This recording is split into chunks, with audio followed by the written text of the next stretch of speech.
जय हिंद दोस्तों। आज हम 24 अगस्त 2024 के विजन एस न्यूज़ को सिंप्लीफाई करेंगे।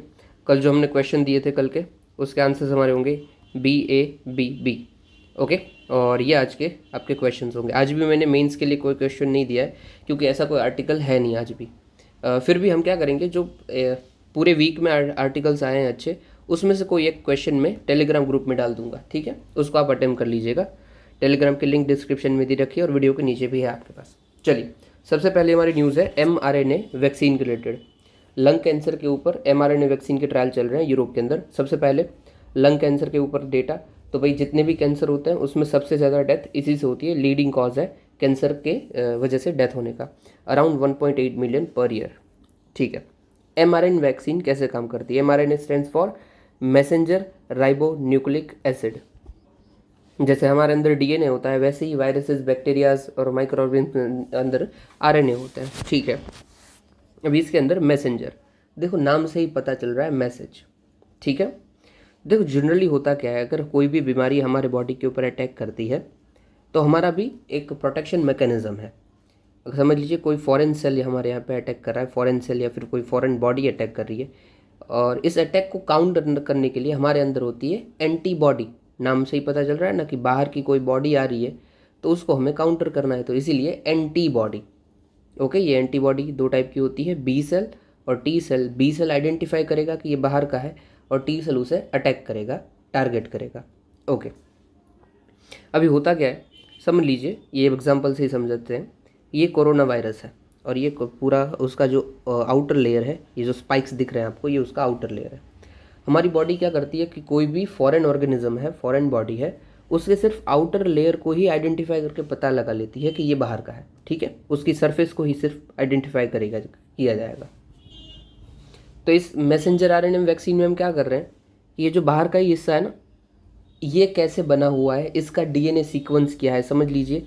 आरएनए सीक्वेंस इसका होगा, जैसे हमारे अंदर डीएनए सीक्वेंस होता है वैसे आरएनए सीक्वेंस। तो इसका होगा समझ लीजिए ATUG या फिर GUTC, ऐसा लंबा लंबा चौड़ा।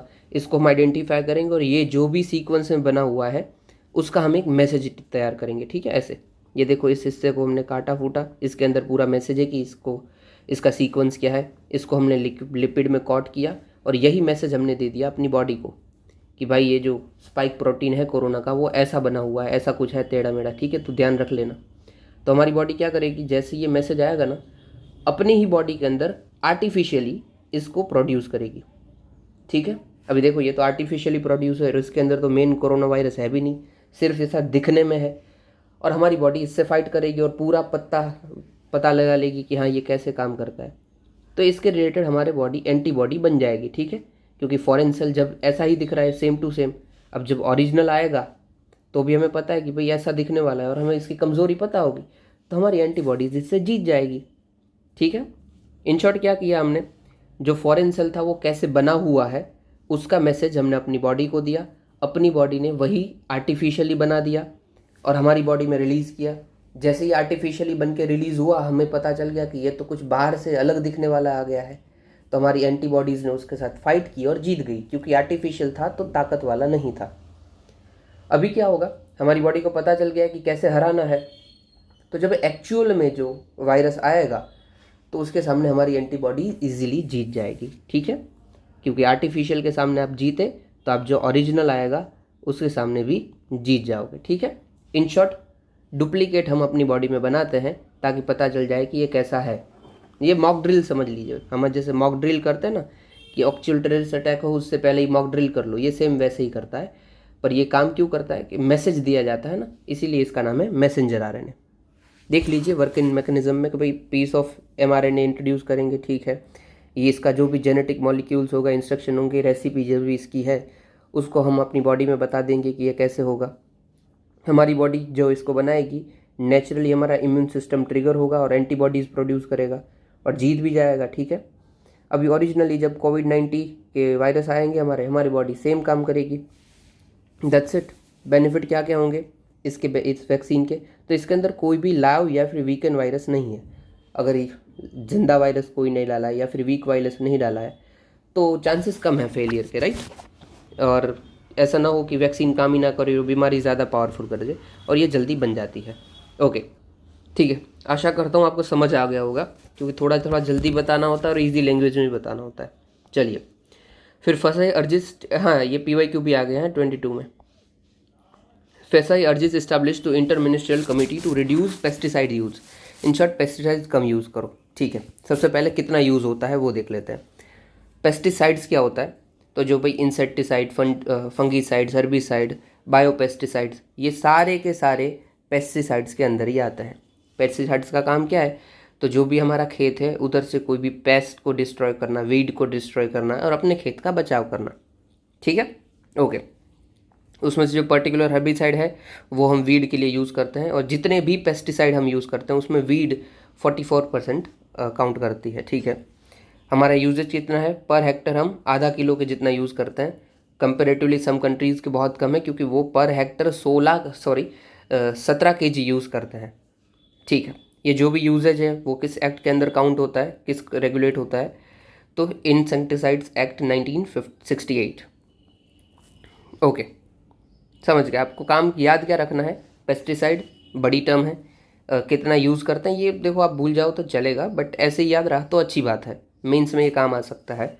और ये कौन से एक्ट से रेगुलेट होता है, इम्पैक्ट क्या क्या इसके पड़ सकते हैं भाई ह्यूमंस के ऊपर। डेफिनेटली यार, बहुत सारी बीमारियाँ हो सकती है हमारी लंग्स के अंदर चले जाता है तो देख लीजिए, लंग कैंसर है, हार्मोन सिस्टम को भी अफेक्ट करता है। ठीक है, एग्रीकल्चर में पॉलिनेशन कम हो सकता है, एनवायरनमेंट के लिए भाई ग्राउंड वाटर कंटामिनेट होता है, फिश प्लांट्स को भी नुकसान हो जाता है। ठीक है, मेजर्स क्या क्या हमने लिए हुए हैं, तो इंटीग्रेटेड पेस्ट मैनेजमेंट और बायोपेस्टिसाइड्स को यूज़ करो। बायोपेस्टिसाइड्स क्या होते हैं, जो नेचुरली बने हुए हैं, ठीक है, बायोडिग्रेडेबल हैं, तो इससे नुकसान कम होता है। फिर कोई एक पर्टिकुलर बॉडी बना दो जो इसी को देखेगी, किसके अंदर, तो एडमिनिस्ट्रेट द इंसेक्टिसाइड्स एक्ट 1968, और act as administrate department of agriculture farmer welfare, उसको आप बाहर लिखो department of chemical and petrochemicals के अंदर। ठीक है, ये जो भी एक्ट होता है वो कौन एडमिनिस्ट्रेट करता है, ये डिपार्टमेंट करता है, agriculture and farmer welfare. Okay, initiative क्या क्या हमने लिए हैं भाई, तो ग्लोबली स्टॉकहोम कन्वेंशन है जो कि परसेंट ऑर्गेनिक पॉल्यूटेंट की बात करता है। देखो ये इंपॉर्टेंट है, कभी भी पूछ लेता है UPSC, persistent organic pollutant Stockholm convention. फिर फाइनेंशियल एग्रोकेमिकल रिड्यूस मैनेजमेंट, ठीक है, UNEP और ग्लोबल एनवायरनमेंट फैसिलिटी ने लिए क्या है, इंडिया लेवल पे क्या है, हम पे तो पेस्टिसाइड मैनेजमेंट बिल, फिर national pesticide surveillance system. Okay, चलिए आगे देखते हैं। Researchers find concerning accumulation of microplastic in human brain. Microplastic सबसे पहले क्या होता है, तो जिसका भी डायमीटर 5 मिलीमीटर से कम हो वो माइक्रोप्लास्टिक है। ठीक है, ठीक है।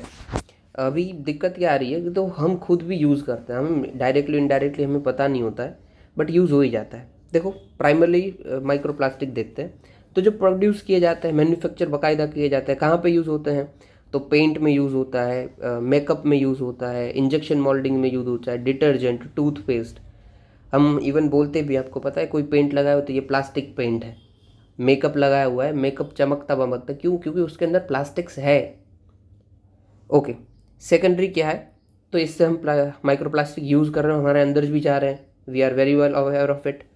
सेकेंडरी में क्या आता है, ब्रेक डाउन होता है, लार्ज प्लास्टिक छोटे छोटे में टूटता जाता है। तो हो सकता है जैसे कि समझ लीजिए कोई एक खाने की प्लेट है, हम उसको रहने देते हैं, रीयूज़ करते रहते हैं, तो छोटी छोटी उसकी फ्लेक्स निकल जाती है ना, जो हमें दिखती है उससे भी छोटी छोटी निकलती है, जो हमारे खाने में साथ मिल जाती है और जो हम खा भी लेते हैं।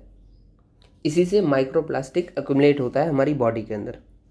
दिक्कतें क्या क्या आ सकती है भाई, आपको पता ही है, बहुत सारी आ सकती है कि भाई इम्यून सिस्टम ख़राब हो जाएगा, दिमाग ख़राब हो जाएगा, डाइजेशन ख़राब हो जाएगा, इम्पेयर लर्निंग ख़राब हो जाएगी, फीटल हेल्थ ख़राब हो जाएगी, बहुत कुछ है। ठीक है, एक्वेटिक इकोसिस्टम में क्या होगा भाई, बायो एक्युमुलेशन हो सकता है, वहाँ पे भी क्या होता है भाई, बायो एक्युमुलेशन। वही तो, कोई भी अगर सब्सटेंस है वो कोई भी ऑर्गेनिज्म से अंदर ज़्यादा ज़्यादा इकट्ठा होता जाता है, वो बायो एक्युमुलेशन है। ये कब होगा, जब इनटेक ज़्यादा होगा एक्सक्रीट से भी सर। ओके, फिर बेंथिक इकोसिस्टम है वो भी हमारी ख़राब हो जाएगी, स्पेशली जो हमारी एनर्जी ट्रांसफ़र सिस्टम होती है वो ख़राब हो जाती है। ठीक है, चलिए।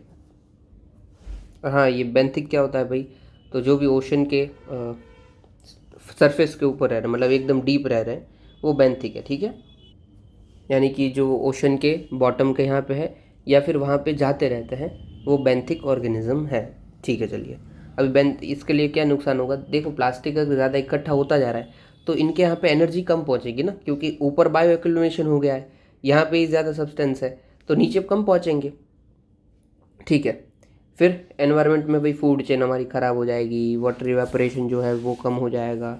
ठीक है, ठीक है, accelerated evaporation in water and soil. Okay, ठीक है, ठीक है, डिपेंड्स कि ये कहाँ पे एक्यूमुलेट होता है, किसी पे ज़्यादा हो सकता है, किसी पे कम हो सकता है। प्रिवेंशन की मेथड क्या क्या है, तो कोगुलेशन कीजिए भाई, बायो रिएक्टर लगाइए, मैग्नेटिक सेपरेशन कीजिए, बायो फिल्टर लगाइए, बायोडिग्रेडेशन, इंसिनरेशन कीजिए। इन शॉर्ट ये सारी की सारी सफाई की चीज़ें हैं। ठीक है, हम जो आर ओ फिल्टर वाटर पीते हैं उसमें यही लगा होता है, मेम्ब्रेन, जो पानी को साफ करता है। चलिए आगे देखते हैं। India's first reusable hybrid rocket named Rumi 1 किसने बनाया हुआ है, तो एक स्टार्टअप है स्पेस जोन इंडिया, उन्होंने बनाया है। देखो नाम से ही पता चल रहा है, रीयूजेबल मतलब फिर से यूज़ हो पाएगा, हाइब्रिड हाइब्रिड मतलब दो किसी भी फ्यूल के ऊपर चल रहा है, 2-3 फ्यूल के ऊपर वो, और ऐसा रॉकेट है। ठीक है, देखो नाम जैसा है वैसे सबसे पहले इसके फीचर्स बेनिफिट्स देख लेते हैं। फीचर्स देख लेते हैं, तो सबसे पहले हाइब्रिड है, नाम में ही है, तो सॉलिड लिक्विड दोनों पे चलता है इसलिए हाइब्रिड। फिर एनवायरनमेंट फ्रेंडली है, क्योंकि ये कोई टीएनटी जो ब्लास्ट में यूज़ करते हैं वो वाला टीएनटी को यूज़ नहीं करता है। और पायरोटेक्निक फ्री है, मतलब जो एनवायरनमेंट में पायरोक्लास्टिक्स होता है उससे ये फ्री है। इलेक्ट्रिकल पैराशूट सिस्टम है, रीयूजेबल हो रहा है ना, जब ये अर्थ पे वापस आएगा ना तो इसके अंदर पैराशूट लगा होगा ताकि ये टूट फूट ना जाए। अगेन रीयूज़ कर सकते हो आप, टूटा फूटा नहीं है तो उसी को। और लॉन्च जो एंगल है वो आप 10 to 120 तक ऐसे से ऐसे पूरा रख सकते हो, किधर से भी लॉन्च कीजिए कैसे भी। अच्छा ठीक है, चलो रीयूजेबल है, lands on a back of, हमने देख लिया, इसलिए काम आ सकता है। बेनिफिट क्या क्या है, डेफिनेटली दूसरी बार हम तीसरी बार यूज़ कर पा रहे हैं तो कॉस्ट इफेक्टिव है, चीपर है। रिड्यूस स्पेस डेब्री, क्योंकि फिर से हम यूज़ कर रहे हैं तो स्पेस में तो कुछ कचरा छोड़ नहीं रहे ना, तो स्पेस डेब्रीज कम हो जाएगी। और जो लॉन्च फ्रीक्वेंसी है वो भी बढ़ जाएगी, क्योंकि हम बार बार इसको बना के यूज़ कर सकते हैं, बार बार कुछ ना कुछ भेज सकते हैं। ठीक है, चलिए ये किससे भेजा गया है, तो मोबाइल लॉन्चर से भेजा गया, और इसके अंदर हमने क्या क्या डाला था, तो 3 क्यूब सैटेलाइट डाली थी और 50 पाइको सैटेलाइट्स डाली थी। ओके, सबसे पहले क्यूब सैटेलाइट मतलब जिसका वेट 1 से 10 kg के अंदर है, और पाइको सैटेलाइट मतलब जिसका वेट 0.1 से 1 kg के अंदर है। ठीक है, ये छोटी छोटी सैटेलाइट्स होती है। ओके चलिए नेक्स्ट न्यूज़ है हमारी, India celebrated first national space day on 23 अगस्त। चलिए सबसे पहले इसी को क्लियर कर लेते हैं, स्पेस डे क्या है। तो जब भी हमारा चंद्रयान वो चंद्र की सरफेस को टच किया था 23 को, उसी को हमने सेलिब्रेट किया एज अ स्पेस डे। ठीक है, स्पेस डे, जब चंद्रयान टच किया, चंद्रयान 3। फिर आता है साइंस डे, साइंस डे 28 फरवरी को आता है, जब सीवी रमन ने रमन इफेक्ट की खोज की थी, तो वो है साइंस डे। ठीक है, सीवी रमन के नाम पे ये सेलिब्रेट हम करते हैं, या फिर रमन इफेक्ट के नाम पर। फिर आता है technology day, national technology day, जब हमने पोखरण टेस्ट सक्सेसफुली किए थे उसको हम बोलते हैं टेक्नोलॉजी डे, क्योंकि वो टेक्नोलॉजी थी, न्यूक्लियर टेक्नोलॉजी, वो हम लेके आए थे, इसलिए नेशनल टेक्नोलॉजी डे वो है 11 मई को। ठीक है, space day, science day and technology day, कैसे भी आप याद रखो, अप टू यू। सीक्वेंस में आएंगे तो सबसे पहले फरवरी साइंस डे आएगा, साइंस एंड टेक्नोलॉजी होता है ना, फिर साइंस एंड टेक्नोलॉजी तो टेक डे 11 मई को आएगा। फिर साइंस एंड टेक्नोलॉजी से क्या आता है, स्पेस में जा सकते हैं, तो फिर स्पेस डे जो कि अगस्त को आएगा। ठीक है, चलिए ये सेलिब्रेट हमने कर लिया, बहुत अच्छी बात है। ये कहाँ पे लैंड किया था हमारा जो चंद्रयान था, तो शिव शक्ति पॉइंट पे लैंड किया था, अभी हमने बना ही दिया है। ठीक है, और देखो इसी के साथ दूसरा भी एक चीज़ है, शिव शक्ति गैलेक्सीज, ऐसा बोला जाता है हमारा जो यूनिवर्स है वो शिव शक्ति 2 गैलेक्सीज में था, और उससे ही ऑरिजिन हुआ है सब कुछ। ठीक है, ये दोनों अलग अलग है, शिव एंड शक्ति 2 गैलेक्सीज है, और ये शिव शक्ति पॉइंट है जहाँ पे चंद्रयान लैंड किया था। दोनों अलग अलग चीज़ है बट दोनों का नाम सेम है, ध्यान देना है। फिर सिग्निफिकेंस क्या है भाई, तो भाई डेफिनेटली अगर उधर पहुंच गया है तो हमें स्पेस कैसे काम किया था वो पता चल जाएगा, कैसे इवॉल्व हुआ। फिर जो मून पे उस क्या क्या सिस्टम चल रही है उसका पता चलेगा, एस्टेरॉयड कैसे काम करते हैं उसका इम्पैक्ट क्या है उस पर पता चलेगा, ये सब यहाँ पे लिखा हुआ है। फिर फ्यूचर में अगर जाना होगा तो उधर हमें पता चलेगा। फिर लूनर वाटर अगर हमें मिल जाता है तो उसको हम कैसे यूटिलाइज कर सकते हैं रॉकेट फ्यूल की तरह, उसको भी हमें पता चलेगा। कॉमर्शियल एस्पिरेशन मिलेगा और लोगों को भी लगेगा कि चलो हम भी जाते हैं। स्टार्टअप्स जैसे ये देखो सैटेलाइट लॉन्च कर रहे हैं तो हो सकता है कल परसों मून पे जाने की बात करें। फिर medical advancement, technological innovations and utilization of vast resource of space. Okay, India का स्पेस इकोनॉमी क्या बोल रहा है भाई, पास की बहुत सारे अकॉम्प्लिशमेंट हैं हमारे, जैसे कि Mangalyaan, Mars orbital mission, Astrosat, Chandrayaan 2, Aditya L1, XPoSat. Future mission में हमने लूपैक्स बना के रखा है जहाँ पे हम लूनर पे जाएंगे। फिर एस्ट्रोनॉट लैंडिंग ऑन मून 2040 में हम करने वाले हैं। फिर भारतीय अंतरिक्ष स्टेशन बनाएंगे। ओके, स्पेस इकोनॉमी हमारी ग्रो करने वाली है 44 बिलियन तक नेक्स्ट डिकेड में। देखो ये सब आप याद रखोगे, ये फ्यूचर मिशंस आप इसको यूज़ कर सकते हो अपने आंसर्स में, और कहीं पे प्रीलिम्स में भी आ सकता है तो आपको पता रहेगा। ठीक है, चलिए नेक्स्ट है भाई, प्राइम मिनिस्टर जी यूक्रेन के प्राइम मिनिस्टर से मिले तो उसी के बारे में न्यूज़ थी, यूक्रेन विजिट दिए थे। ठीक है, चलिए क्या क्या एग्रीमेंट साइन किए, तो 4 एग्रीमेंट है। एनिमल और फूड इंडस्ट्री के अंदर, ह्यूमैनिटेरियन ग्रांट असिस्टेंस के ऊपर, कल्चरल कॉपरेशन और मेडिसिन एंड ड्रग के ऊपर। और साथ ही साथ हमने 4 भीष्म क्यूब्स प्रोवाइड किए। भीष्म क्यूब क्या है, देख लिए कोई भी डिजास्टर आ जाता है तो उस वक्त मेडिकल सप्लाइज एक जगह पे दूसरी जगह पहुंचाना हार्ड हो जाता है, तो ऐसे हमने क्यूब बनाए हुए हैं। इसके अंदर सारे के सारे मेडिकल इक्विपमेंट होते हैं और ज़रूरी सामान होता है, बस आपको कैसे भी उसको डिलीवर कर देना है। हेलीकॉप्टर से गए और छोड़ दिया तो डिलीवर हो जाएगा और वो खुल जाएगा, और खुल के उधर से वो भी आपके काम का उधर पड़ा होगा। ठीक है, तो वो भी हमने डिलीवर किए हैं। ओके, सिग्निफिकेंस क्या है यूक्रेन की विजिट का, ये स्ट्रेटेजिक ऑटोनॉमी दिखाता है, क्योंकि रिसेंटली हम इंडिया रशिया की भी मीटिंग हुई थी और अभी यूक्रेन के साथ, ये दिखाता है कि हम कितना अपने आप से डिसीजन लेते हैं, किसी से इन्फ्लुएंस नहीं हो रहा है। फिर हम डीहाइफनेट कर रहे हैं रशिया यूक्रेन रिलेशन को। डीहाइफनेशन क्या होता है कि जो 2 कंट्री अपने अपने, अगर कोई 2 कंट्री आपस में दुश्मन है बट तीसरी कंट्री उन दोनों के साथ अच्छे रिलेशन मेंटेन कर रही हो तो होता है डीहाइफनेशंस। तो हम ये डीहाइफनेट कर रहे हैं रशिया और यूक्रेन के साथ। फिर हमारी जो पॉलिसी ऑफ नॉन अलाइनमेंट थी उससे हमारी अब पॉलिसी हो गई है मल्टी अलाइनमेंट। ठीक है, पहले हम क्या करते थे कि ना मैं तेरे साथ हूँ ना मैं तेरे साथ हूँ, मैं तो बस अकेला हूँ। अभी हम क्या कर रहे हैं, मैं तेरे साथ भी हूँ और तेरे साथ भी हूँ, दोनों के साथ हूँ। तो हमारी पॉलिसी नॉन अलाइनमेंट से मल्टी अलाइन हो गई है। ओके, फिर ईस्टर्न यूरोप हम पाइवट है, मतलब ईस्टर्न यूरोप में देखो अभी अभी हम ज़्यादा इनिशिएटिव ले रहे हैं।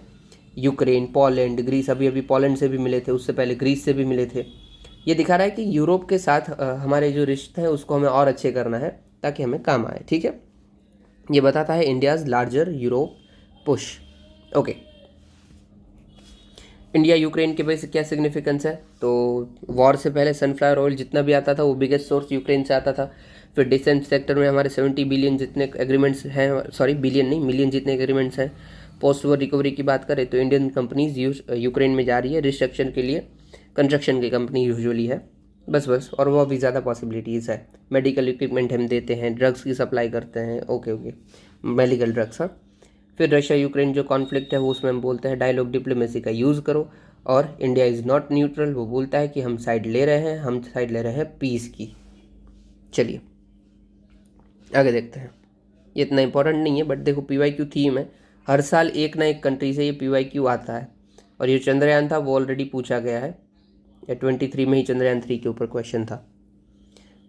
ओके, फिर है भारतीय नागरिक सुरक्षा संहिता। देखो थोड़े दिन पहले ही हमने बात किया था इसी के ऊपर, सेक्शन 479 के ऊपर, जिसमें क्या बोलता है, सेक्शन 479 क्या बोलता है कि कोई भी बंदा अंडर ट्रायल है उसको समझ लीजिए जितना भी सेंटेंस लगा उसका हाफ उसने ऑलरेडी कर लिया है, जेल के अंदर स्पेंड कर लिया है, तो उसको भाई बेल मिलनी चाहिए। या फिर कोई फर्स्ट टाइम ऑफेंडर है, उसने 1/3 अपना सेंटेंस स्पेंड कर लिया तो उसको बेल मिलनी चाहिए। मतलब कि समझ लीजिए किसी को 10 साल की जेल हुई है और 5 साल तक वो ट्रायल में चल रहा है, मतलब अभी 5 साल हो गए, अभी तक रिजल्ट नहीं आया है कि आप दोषी हो या नहीं हो, बस केस चल रहा है। तो और अब वो जुडिशियल कस्टडी में पड़ा है जेल में, क्योंकि ये रूल है कि हम जेल में ही डालते हैं कि हो सकता है वो दोषी हो तो हम फ्री में नहीं छोड़ सकते उसको। तो हम जेल में रखा हुआ 5 साल हो गए और अभी तक कोई भी डिसीजन जजमेंट नहीं आया, तो हम बोलते हैं कि यार हाफ हो गया, 10 की सज़ा होती है इस केस में ज़्यादा से ज़्यादा, और इसको 5 साल तो हो गए तो इसको बेल दे दो, इट्स फाइन। दूसरा, अगर वो फर्स्ट टाइम ऑफेंडर है, किसी ने पहली बार गुनाह किया है, तो हम क्या बोलेंगे कि 1/3 अगर उसने कवर कर लिया तो बेल मिल जाएगी। 10 का 1/3 कितना होता है, तो ऑलमोस्ट 3.33, उतना टाइम उसने कवर कर लिया तो उसको बेल दे दो। ठीक है, ये जो प्रोविज़न है उसके कोर्ट में भाई अपील डाली गई थी कि ऐसे कैसे यार किसी को भी छुट्टी मिल सकती है। सुप्रीम कोर्ट ने बोला यार गलत है, अपहेल्ड करता हूँ, मिल सकती है। ठीक है, सही है ये। चलो, ये इसका रेट्रोस्पेक्टिव इफेक्ट चलेगा। रेट्रोस्पेक्टिव मतलब ये इम्प्लीमेंट हुआ अपना 24 में। ठीक है, ये 24 से पहले से भी जो ऑफेंडर होंगे ना उनके ऊपर भी लागू पड़ेगा। मतलब समझ लीजिए किसी ने 2010 में क्राइम किया था और वो अंदर है तो उसके ऊपर भी लागू पड़ेगा। किसी ने 2015 में किया था तो उसके ऊपर भी, मतलब इन शॉर्ट पास्ट में किए हुए काम भी अभी लागू होंगे। ठीक है, इससे बहुत सारे प्रिजनर छूट जाने वाले हैं क्योंकि वो उनके ऊपर ऐसे ही ट्रायल चलता रहता है और कोई जजमेंट नहीं आता है। ठीक है, चलिए फिर श्योरिटी बॉन्ड्स, इसका भी ऊपर देखो, ये भी PYQ की थीम है। हमेशा कोई ना कोई ऐसे टर्म से क्वेश्चन आता है। जैसे 22 में इन्फ्लेशन इंडेक्स बॉन्ड के ऊपर क्वेश्चन आया था, अभी है श्योरिटी बॉन्ड के ऊपर।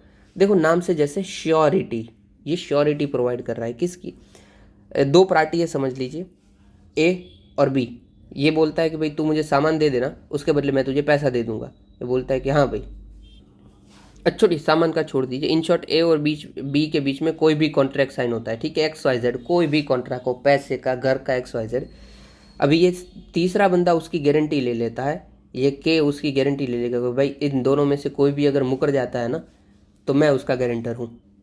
ये के श्योरिटी प्रोवाइड करता है कि भाई ये कॉन्ट्रैक्ट साइन करो ही करो, कोई दिक्कत नहीं होगी, मैं गारंटी लेता हूँ। तो ये हो गया श्योरिटी एग्रीमेंट। ठीक है, श्योरिटी बॉन्ड। इसमें देखो एक प्रिंसिपल होता है जो कि ऑनर या फिर कॉन्ट्रैक्टर हो सकता है। दूसरा ऑब्लाइजी हो सकता है, मतलब सामने वाला पर्सन हो सकता है। ठीक है, गवर्नमेंट एंटिटी हो, पर्सन जिसको प्रिंसिपल की रिक्वायरमेंट हो बॉन्ड की। और तीसरा श्योरिटी जो कि फाइनेंशियल गारंटी प्रोवाइड कर रहा है। ठीक है, तीन पार्टी है और सेम है, दो कॉन्ट्रैक्ट के बीच में तीसरा गारंटी दे रहा है, दैट्स इट।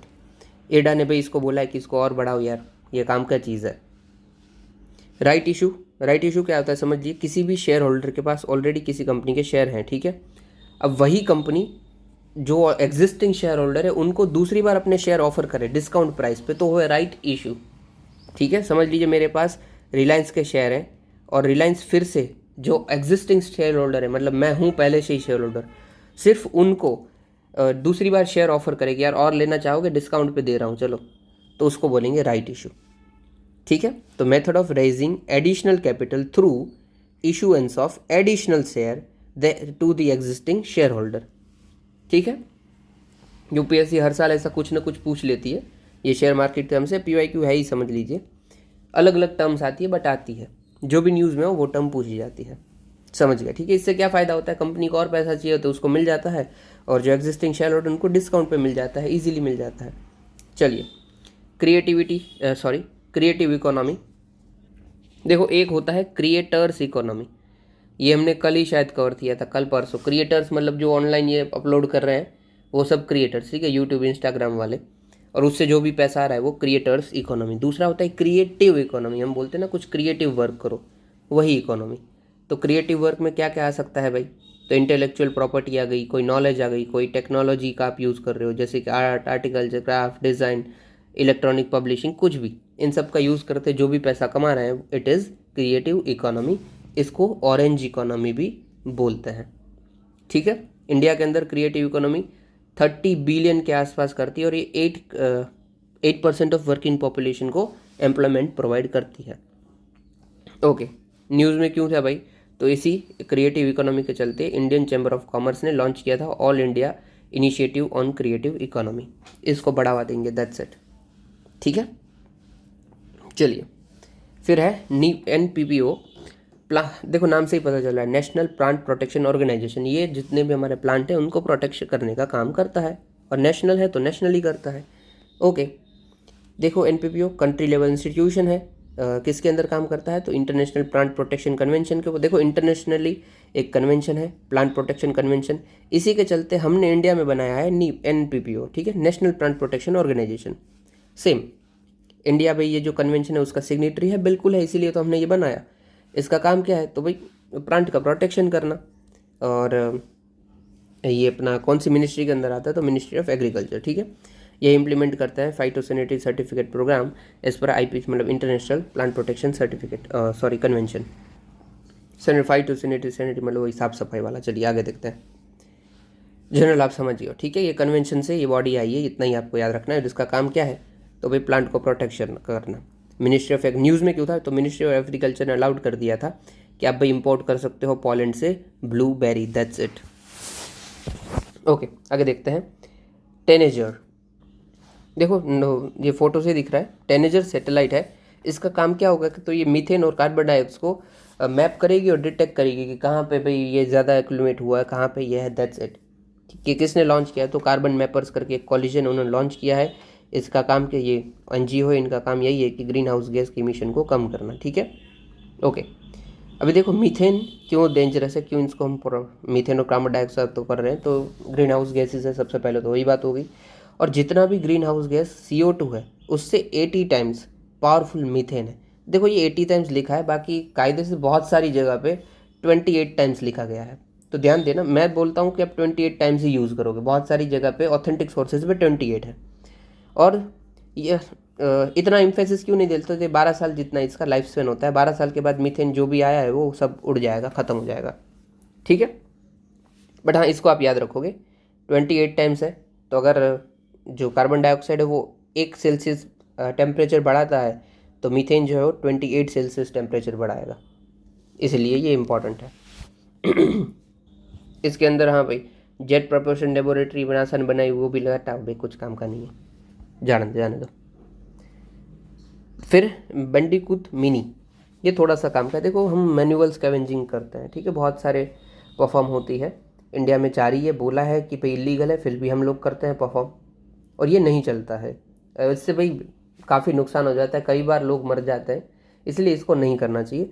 बंडीकूट क्या होता है भाई, सॉरी ये क्या है, तो ये एक आर्टिफिशियल रोबोट बनाया है हमें, जो कि मैनुअल स्कैवेंजिंग का काम करेगा। इसके अंदर आर्म भी हमने प्रोवाइड किए हैं कि कहीं पे अगर ज़्यादा कचरा फंस गया तो ये भी उसको निकाल देगा। ये मैन होल जो भी होता है, मतलब जो बड़े बड़े वो टंकियाँ होती हैं जिसके अंदर उतर के साफ़ सफाई होती है बड़ी बड़ी गटरों की, ड्रेनेज की, तो ये अब से रोबोट उतरेगा और उसकी साफ़ सफाई करेगा, ठीक है। दैट्स इट, इतना ही काम है। मैनुअल स्कैवेंजिंग इसका हम पूरी तरीके से ख़त्म कर सकते हैं, क्योंकि वही काम अगर रोबोट कर रहा है तो इंसान को क्यों भेजे भाई। चलो अभी देखो उसमें बहुत सारे गैसेस होते हैं और काफ़ी गंदगी होती है, तो अगर गलती से भी आपके लंग्स में चली जाती है ना, तो आपके लंग्स ख़राब हो जाते हैं, इवन डेथ भी हो जाती है बहुत सारे केसेस में। इसीलिए हम इसको बोलते हैं कि बंद करो, बट अभी भी बंद नहीं हो रही है। चलिए फिर है लोथल। सबसे पहले लोथल के बारे में ही जान लेते हैं। लोथल का मतलब है, ये गुजराती वर्ड से आया हुआ है, माउंड ऑफ डेड्स, ठीक है, मरे हुओं का ऐसा बड़ा सा टीला जैसा बन जाता है, वही माउंड्स ऑफ डेथ। ये कहाँ पे है, तो ये देखो भोगावो रिवर के यहाँ पे है। भोगावो जो साबरमती रिवर है, साबरमती की ट्रिब्यूटरी है भोगावो, और उसी भोगावो रिवर के बेसिन पे है लोथल, ठीक है। गुजरात में पड़ता है, ऑफकोर्स गल्फ ऑफ कंपत के बाद बाजू में है। नोटेबल फीचर्स क्या क्या है, तो यहाँ पे वर्ल्ड्स ओल्डेस्ट डॉकयार्ड यहाँ में मिलता है। डॉकयार्ड मतलब जहाँ पे वो शिप आती है और डॉक होती है वो। फायर अल्टर्स मिलते हैं, जो जो हम ईंटें अभी बनाते हैं ना, उसी ईंटों से बने हुए घर मिलते हैं। स्टोर हाउसेस मिलते हैं, मड ब्रिक हाउसेस मिलते हैं। ड्रेनेज सिस्टम भी बहुत अच्छा था लोथल। ये IWC का पार्ट है, इंडस वैली सिविलाइजेशन को, वो तो पता ही है आपको। लोथल के यहाँ पे सोर्सेज और क्या क्या मिलते हैं, वॉज नियर सोर्सेज फॉर कार्नियल स्टीटेड मेटल, या ये सब रिसोर्सेज हैं नॉर्मल। फिर यहाँ पे ट्रेड सेंटर भी था, बीड्स जेम्स ऑर्नामेंट का यहाँ पे ट्रेड होता था, वेस्ट एशिया अफ्रीका में जाता था। Okay okay. न्यूज़ में क्यों था भाई, तो सागरमाला प्रोग्राम के अंदर हम यहाँ पे जो नेशनल मेरीटाइम हेरिटेज कॉम्प्लेक्स बना रहे हैं, तो इसीलिए ये न्यूज़ में था, ठीक है। अभी देखो सबसे पहला तो सागरमाला प्रोग्राम क्या होता है। दो हमारे प्रोग्राम है, एक भारतमाला और एक सागरमाला, ठीक है। सागरमाला में क्या है, तो सागर नाम में ही है ना, माला मतलब क्या, माला क्या होती है, ऐसी जो जुड़ी हुई हो एक दूसरे के साथ, ठीक है, ऐसे मोती मोती मोती, सेम वैसे ही सागरमाला है। हम जितना भी लॉजिस्टिक है, जितना भी वाटरवेज है और जो जो पोर्ट है, उन सबको अच्छे से जोड़ देंगे, ताकि वहाँ का जो भी इंफ्रास्ट्रक्चर है वो अच्छा हो जाए, ठीक है। तो ये पोर्ट लेड डेवलपमेंट है कि जो पोर्ट के आजू बाजू का एरिया होगा उसको डेवलपमेंट करेंगे, और वाटरवेज को भी डेवलप करेंगे, ताकि लॉजिस्टिक सप्लाई ईजी हो जाए, ठीक है। चलिए, और यही बना रहे हैं अपने नेशनल मेरीटाइम हेरिटेज कॉम्प्लेक्स, ठीक है। यहाँ पे क्या होगा भाई, जो भी लोथल में था ना, उसका म्यूजियम जैसा बन जाएगा, हेरिटेज कॉम्प्लेक्स बन जाएगा। चलो आगे।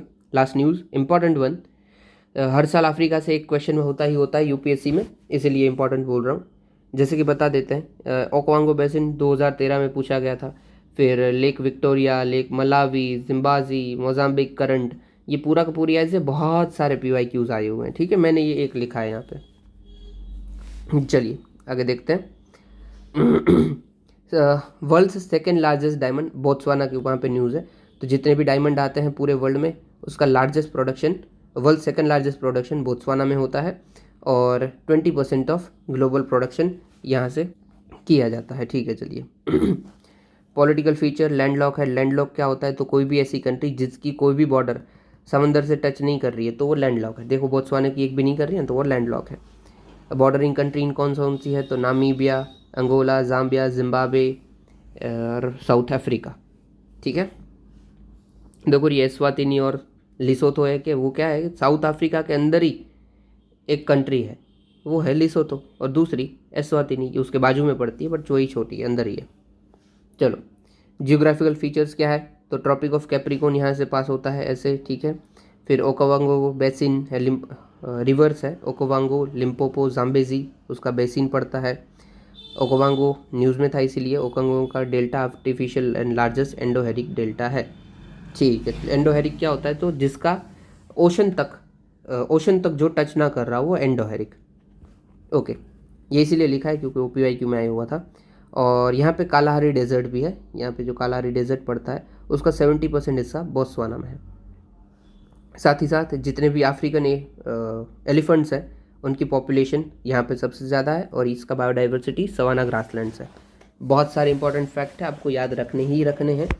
एक बार बता देता हूँ, ट्रॉपिक ऑफ कैंसर पास होता है, कालाहारी डेजर्ट है, लिम्पोपो, ओकावांगो, जाम्बेजी रिवर है, यहाँ पे सबसे ज़्यादा हमें अफ्रीकन एलिफेंट्स मिलते हैं, एंड डायमंड के भी ये second largest producer, around 20%। Okay done. ये इसीलिए क्योंकि ये बहुत बार न्यूज़ में होता ही है, अफ्रीका हर बार न्यूज़ में भी होगा और क्वेश्चन भी उनसे आते हैं, और ये इनके क्वेश्चन हैं आज के। आप अटेम्प्ट कीजिएगा, ईजी बनाएं और खुद ही बनाएं, तो अटेम्प्ट ज़रूर कीजिएगा, इससे आपका फ़ायदा ही होगा। और हाँ, मेंस का जो क्वेश्चन है वो मैं टेलीग्राम ग्रुप में डाल दूंगा, उधर से आप अटेम्प्ट कर लीजिएगा और लिख लीजिएगा। यार आप लिखोगे नहीं तो आप इम्प्रूव नहीं होगे, वो मैं गारंटी देता हूँ। मैं भी नहीं हुआ था, आप भी नहीं होगे, कोई भी नहीं होगा। बिना लिखने से कोई फ़र्क नहीं पड़ता है आपके स्किल्स में। और हाँ, पसंद आपको आया है तो लाइक, शेयर, कमेंट, सब्सक्राइब बिल्कुल कर दीजिएगा। सुनने के लिए आपका शुक्रिया। जय हिंद।